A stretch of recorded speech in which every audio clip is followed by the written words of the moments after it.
Hello good morning friends, कैसे हैं आप। मेरा नाम है सागर इंग्लिश वाला। आज हमारी क्लास 10 है, इंग्लिश स्पीकिंग क्लास 10। और हम कॉन्टिन्यूसली पिछले 10 दिनों से यूट्यूब पे अपनी इंग्लिश स्पीकिंग क्लासेस बना रहे हैं और अपलोड कर रहे हैं। ओके, जिसको भी इंग्लिश सीखनी है वो हमारे यूट्यूब चैनल पर आकर इंग्लिश सीख सकते हैं। सागर इंग्लिश वाला, आपको वीडियोस में जाके कंप्लीट वीडियोस देखनी है, उसमें आपको कंप्लीट वीडियोस में ये इंग्लिश स्पीकिंग क्लासेस मिलेंगी। ओके, सो हम लोग इंग्लिश स्पीकिंग क्लासेस कर रहे थे, एक बार मैं रिपीट करता हूँ। 3 तरह की इंग्लिश होती है इस कोर्स में जो हम करा रहे हैं, जल्दी इंग्लिश बोलना। तो उसमें 3 तरह की इंग्लिश है, पास्ट, प्रेजेंट, फ्यूचर। ठीक है, ये 3 तरह की इंग्लिश आप सीख जाएंगे तो इंग्लिश बोलना आप स्टार्ट कर देंगे। ओके, और 3 तरह की ही इंग्लिश होती है और किसी तरह की इंग्लिश नहीं होती। स्पोकन इंग्लिश का बड़ा शॉर्ट सा फॉर्मूला आपको बता रहा हूँ, लोग और भी कराते हैं, बट वो सब चीज़ें इनिशियल अगर मैं बात करूं बोलने के लिए तो ये ज़्यादा ज़रूरी होती है, ना कि आपकी बाकी चीज़ें। ठीक है, तो आपको क्या याद रखना है कि 3 तरह की इंग्लिश है, पास्ट, प्रेजेंट, फ्यूचर। ये तीनों आप कर लेंगे तो आप इंग्लिश बोलना शुरू कर देंगे, जिसमें आपको वर्ब्स याद करनी पड़ेगी, वर्ब की फर्स्ट फॉर्म, वर्ब की सेकंड फॉर्म, वर्ब की थर्ड फॉर्म। इसके साथ में वर्ड मीनिंग याद करने पड़ेंगे। वर्ड मीनिंग आप 5-5 कर सकते हैं, वर्ब्स की first form, second form, third form भी आप 5-5 या 10-10 याद कर सकते हैं डेली। तो हम लोग अभी तक पास्ट, प्रेजेंट, फ्यूचर में प्रेजेंट और फ्यूचर कर चुके हैं, क्लासेस सारी डली हुई हैं, आप यूट्यूब पे जाके चेक कर लीजिए। पास्ट हम कर रहे थे, पास्ट में हमने हैज हैव कर चुके हैं, वर्ब की सेकंड फॉर्म में कैसे इंग्लिश बनाए वो भी हम कर चुके हैं। अब हम करने जा रहे हैं हैड। ठीक है, हैड, इसमें वर्ब की थर्ड फॉर्म लगती है, मैंने बताया है पास्ट में वर्ब की थर्ड फॉर्म लगती है। आप क्लासेस रेगुलर जो डली हुई हैं यूट्यूब पे वो चेक करेंगे तो आपको पता लग जाएगा। प्रेजेंट में वर्ब की फर्स्ट फॉर्म लगती है, फ्यूचर में वर्ब की फर्स्ट फॉर्म लगती है, और पास्ट में वर्ब की सेकंड फॉर्म और थर्ड फॉर्म लगती है। बड़ा सा सिंपल सा ट्रिक है, कुछ ज़्यादा आपको इतना ज़्यादा कंफ्यूजन नहीं होगी। तो 3 ही तरह की इंग्लिश होती है और 3 ही तरह की वर्ब्स की फॉर्म होती हैं। तो 2 वर्ब की फॉर्म, फर्स्ट फॉर्म फ्यूचर और वर्ब आपका प्रेजेंट में लग गया, तो एक बाकी का 2 जो बता वो आपका पास्ट में लगेगा। ठीक है, तो अभी हम हैड प्लस वर्ब की थर्ड फॉर्म कर रहे हैं, वो कंप्लीट कर लेते हैं। इसमें साउंड जो आपका आता है, साउंड आपको सुनाई देगा, हो चुका था,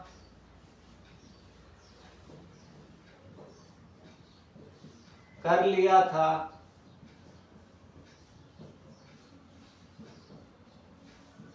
हो गया था। इस तरह के साउंड आपको सुनाई देंगे, यानी अगेन लॉजिकली आपको पास्ट का साउंड सुनाई देगा कि पास्ट में वो काम हो गया था। इसके साथ साथ आपको चुका था, लिया था, गया था, इस तरह के साउंड सुनाई देंगे। अब चुका में चुका, चुकी, चुके। ठीक है, यानी लड़की के साथ लड़की ने कोई काम कर लिया था, लड़के ने काम कोई फिनिश कर लिया था, या एक से ज्यादा लोगों ने कोई काम कर लिया था।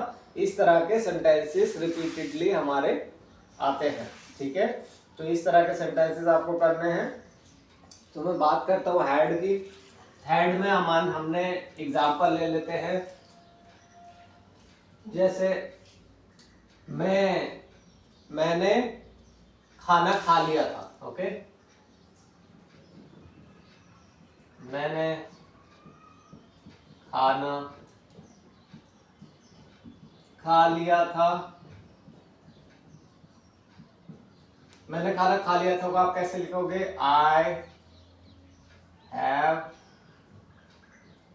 अब हैज हैव, वही मैंने आपको बताया कि आप हैज हैव हैड हम लगाते हैं, तो जिसमें था थे थी के लिए आप यहाँ हैज हैव की जगह पे आप क्या लगाओगे, had. I had eaten food. और एक चीज और सिंपल बताता हूँ, बोलने के लिए जब हम बात कर रहे हैं स्पोकन इंग्लिश की, तो जब मैं पास्ट की बात कर रहा हूं तो पास्ट में आपको मैं ये बाइफिकेटली यानी अलग अलग करके इसलिए समझा रहा हूं कि आपको ये समझ में आए इसके साथ में क्या लगता है किस सेंटेंस में, यानी एक्यूरेटली उसको कैसे लिखते हैं।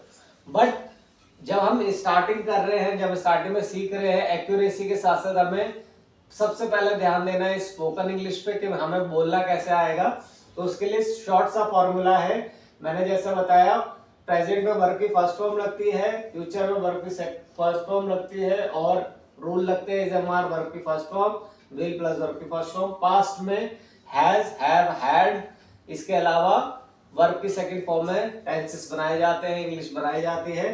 तो आपने उतना ज्यादा कंफ्यूज नहीं होना है। जो दिमाग में आपका आगे मान के चलो, हेड में 3 तरह की चीजें होती है आपकी सहूलियत के लिए कि आप ऐसे भी इंग्लिश बना सकते हो, ऐसे भी बना सकते हो, ऐसे भी बना सकते हो।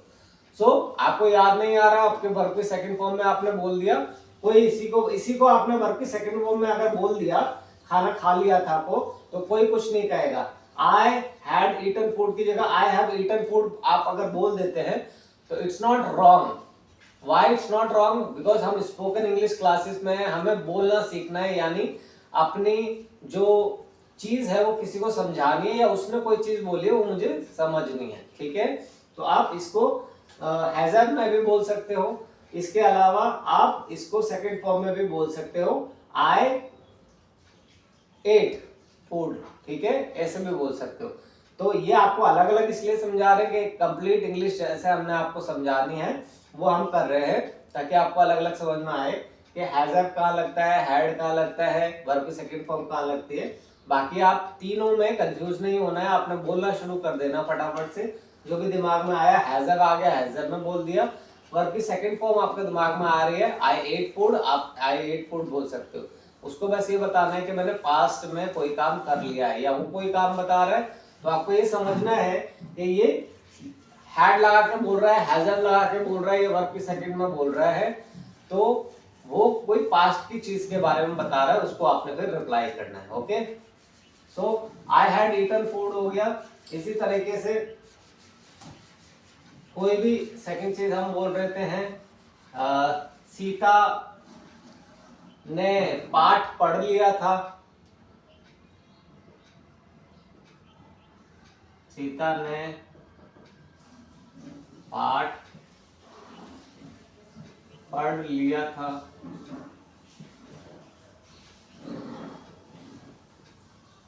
सीता हैड।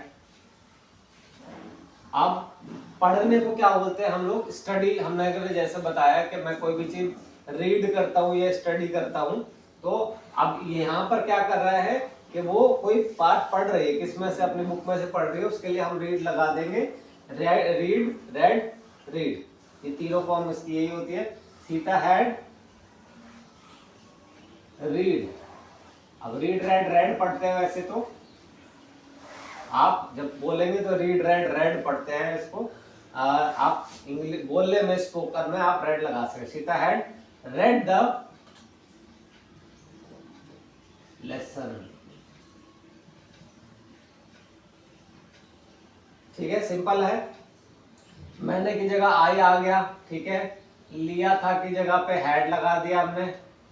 इसके अलावा खाना का लास्ट में आ गया फूड, खाने का ईटन लगा दिया। I had eaten food, Sita ने पाठ पढ़ लिया था, Sita had read the lesson. इस तरीके से आपके बहुत सारे जितने भी था, थे, थी के जो भी साउंड सुनाई देते हैं वो आप इसमें लगा सकते हो। कंफ्यूजन ये आएगी अब आपको कि था, थे, थी में आपको कुछ और भी चीजें पढ़ाई गई होंगी। अब मैंने आपको बोला था कि जब तक आप मेरे साथ हो, मेरे साथ लेसन पढ़ रहे हो, मेरे साथ स्पोकन इंग्लिश कर रहे हो, तब तक आपको ग्रामर मिक्स नहीं करनी है, क्योंकि अगर आप ग्रामर मिक्स करोगे तो जो पहले आपके साथ हुआ था वो अभी भी होगा।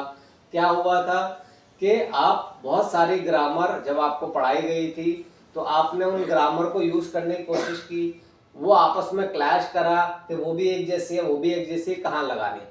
अच्छा, सबसे अच्छी बात इंग्लिश की ये है कि इसमें जितनी चीजें आपको बताई जा रही है वो एक दूसरे से क्लैश करने के लिए नहीं है, वो आपको रोकने के लिए नहीं है, वो आपको ऑप्शंस देने के लिए है। ऑप्शन देने से मेरा मतलब है कि आपके पास बहुत सारे ऑप्शंस हैं, बस लॉजिकली आपको पता होना चाहिए कि ये 4 ऑप्शन में पास्ट में यूज कर सकती हूँ, ये 5 या 3 या 2 ऑप्शन में प्रेजेंट में यूज कर सकती हूँ, ये 3, 2, 5 जितने भी ऑप्शंस आपके ये मैं फ्यूचर में यूज कर सकती हूँ। लगाना आपको सारे इसी 3 टेंसेस के अंदर है। मैं ये क्यों बोल रहा हूँ, बिकॉज बार बार जब भी आप पूरे सिलेबस, पूरी इंग्लिश जब भी आपकी बोली जाती है, इन ही 3 टेंसेस में बोली जाती है मोस्टली, ठीक है। तो आपको कुछ ज़्यादा दिमाग नहीं लगाना है, क्योंकि पहले हम ग्रामर में बहुत सारा दिमाग लगा चुके हैं, वो ग्रामर क्लैश कर गई और क्लैश करने की वजह से हमें इंग्लिश नहीं आई थी। एम आई राइट? तो अभी क्या करना है, आपको वो ग्रामर मिक्स नहीं करनी है। वो जैसे जैसे हम अपने इंग्लिश क्लासेस में आगे बढ़ेंगे, आपको सारे क्वेश्चन आपके क्लियर होते जाएंगे, ग्रामर की कंफ्यूजन दूर होती जाएगी। जैसे कई बार आपने देखा होगा पतंग उड़ाते हैं ना, जिन जिन लोगों ने पतंग उड़ाई है उनको पता होगा कि आप पतंग उड़ाते हैं तो कई बार बहुत सारा, जब आप क्या कहते हैं पतंग बहुत दूर तक उड़ाते हैं तो वहां से आप बहुत सारी ढील छोड़ते हैं, मंजा या सद्दी जो होता है उसकी बहुत सारी ढील छोड़ते हैं, दूर तक जाती है पतंग। लेकिन किसी कारणवश आपको वो कट गई पतंग या आपको उतारनी पड़ गई पतंग, तो क्या होता है जल्दी जल्दी के चक्कर में वो सारा इकट्ठा हो जाता है। इंग्लिश के साथ भी वैसा ही है एग्जाम्पल, कि आपको ये इतनी सारी जो ग्रामर या इतने सारी जो इंग्लिश पढ़ाई जा रही है वो इसलिए पढ़ाई जा रही है कि आप दूर तक, आगे तक बहुत अच्छी एडवांस इंग्लिश बोल सके, ठीक है। लेकिन हम क्या करते हैं, जब इनिशियल स्टेज में होते हैं तो वो एडवांस इंग्लिश आपको एक साथ समझा दी जाती है। अब क्या होता है, एडवांस इंग्लिश आपको एक साथ समझा दी, मतलब वही हुआ कि आपको पतंग एक साथ उड़वा दी, ठीक है। पतंग तो आपने उड़ा दी, लेकिन क्या हुआ कि आप किसी कारणवश, या आपको कोई भी कारण हो सकता है कि आपको अब बोल दिया गया भैया आप एक काम करो, बोलिए इंग्लिश, ठीक है। अब किसी कारणवश वो इतना सारा इकट्ठा तो आपको करा दिया, उड़वा दिया, ठीक है। अब वो आपके पास तो वो इकट्ठा यहाँ हो गया ना, आपकी पतंग उड़ी थोड़ी है, पतंग उड़ती तो मतलब आप सीख गए इंग्लिश। अब आपको बोलनी है सब अच्छे तरीके से, एकदम सीधा सीधा धागा आपका चला गया आसमान में, आपको इंग्लिश बोलनी है। लेकिन आप क्या हुआ, वहां आपके पास तो वो देते गए, जमा करते गए, उतार रहे हो, उनको तो उड़ानी आती बट आपको नहीं आती, आपके साथ वो भेज रहे, तो आपका सारा मंजा, सारी सद्दी यहीं इकट्ठी हो रही है, और क्या होता है वो फिर इलझ जाती है ना, एक दूसरे में बिल्कुल खराब हो जाता है धागा एक दूसरे में। अब उसको सुलझाने में बहुत टाइम लगता है। ऐसा इंग्लिश के साथ भी होता है। तो जब आप एक साथ बहुत सारी चीजें सीख लेते हो तो वो सारा मिक्स हो जाता है, मिक्स हो जाता है, वो धागा क्या है, इलझ जाता है, एक दूसरे में गांठ लग जाती है। अब उसको सीधा करने में क्या होता है, कई बार आपको गांठ लग जाती है, उसको तोड़ना पड़ता है, उसको मरोड़ना पड़ता है, पर वो गांठ वगैरह लग के, यानी आप प्रॉपर उस तरीके जैसे शुरू में आता है वैसा नहीं सीख पाते जैसे उन्होंने देता है। तो आपको भी सेम वही चीज मैं आपको शॉर्ट कर रहा हूँ कि मैं एक तरीका आपके लिए लेके आया हूँ कि आपको ये सब चीजें ना करनी पड़े, ठीक है। तो आप अगर इस तरीके से चलोगे तो आई एम श्योर आपकी पतंग बहुत दूर तक जाएगी एकदम क्लियरली, और आपको जब उसको उतारोगे या उसको ढील दोगे, उड़ाओगे, मेरे कहने का मतलब है जब आप इंग्लिश बोलोगे धीरे धीरे और आप धीरे धीरे चीजों को समझोगे तो आप तरीके से पतंग को उड़ाओगे, यानी जब उतार रहे होगे तो सामने आप उसको साथ के साथ बांधते भी जाओगे, उलझने नहीं दोगे, ठीक है। तो इसलिए कह रहे कि हम धीरे धीरे पतंग को उड़ाएंगे, लेकिन इस तरीके से उड़ाएंगे जैसे मैं बोल रहा हूँ, ओके। यानी इंग्लिश हमने इस तरीके से सीखनी है कि आपको कंफ्यूजन ना हो किसी भी तरह की। ऑलराइट, आज के लिए मैं यही हैड टेंस आपको कराने वाला हूं।